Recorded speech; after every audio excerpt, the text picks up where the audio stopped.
जी अस्सलाम वालेकुम। आज 9th क्लास की बायोलॉजी के चैप्टर नंबर 2 के बारे में बात करेंगे। जो न्यू बुक आई है हमारे पास, इस नया चैप्टर का नाम है बायोडाइवर्सिटी।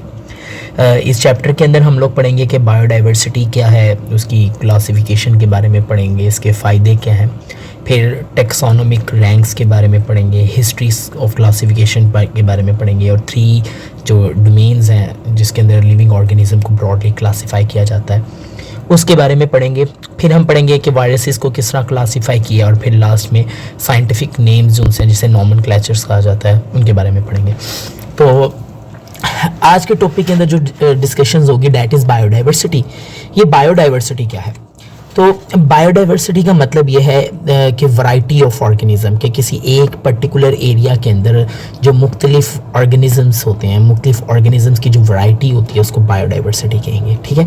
और बायोडाइवर्सिटी जो सी है उसको मेजर किया जा सकता है by considering the numbers of different kind of organisms, मुख्तलिफ ऑर्गेनिज़म्स के नंबर्स को कंसिडर करके, and the variation with each kind, और उसके अंदर कितनी वेरिएशन है उनको भी। बायोलॉजिस्ट, ये एमसीक्यूज के तौर पर पेपर में आएगा कि बायोलॉजिस्ट ने कितने डिस्कवर्ड किए हैं या क्लासिफाइड किए हैं ऑर्गेनिजम्स को, तो वो 2 मिलियंस हैं।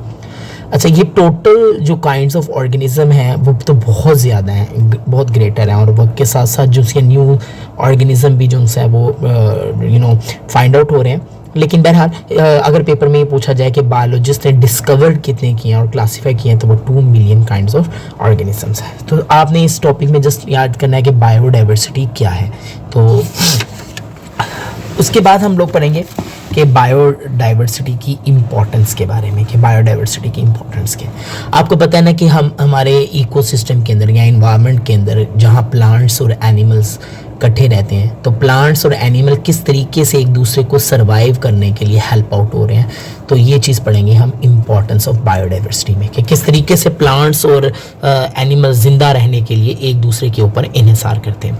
अच्छा, पढ़ते हैं कि बायोडाइवर्सिटी की सबसे पहली इंपॉर्टेंट है इकोसिस्टम स्टेबिलिटी। आपको पता है कि एक साइकिल आप लोगों ने पढ़ी होगी, कार्बन साइकिल, के कार्बन किस तरह बनता है और किस तरह वो डिकम्पोज होता है, और फिर किस तरीके से दोबारा वो इन्वायरमेंट में जाता है, और फिर इन्वायरमेंट से दोबारा लिविंग ऑर्गेनिजम्स के अंदर जाता है।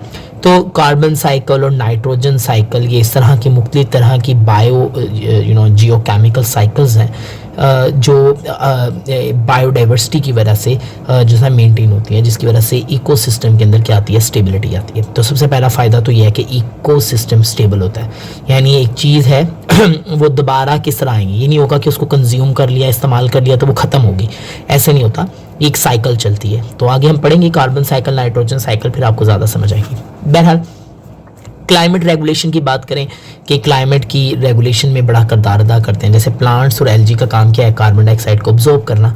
तो जब ये कार्बन डाइऑक्साइड को ऑब्जॉर्व कर लेते हैं तो क्लाइमेट का जो वो है बैलेंस वो मेंटेन होता है।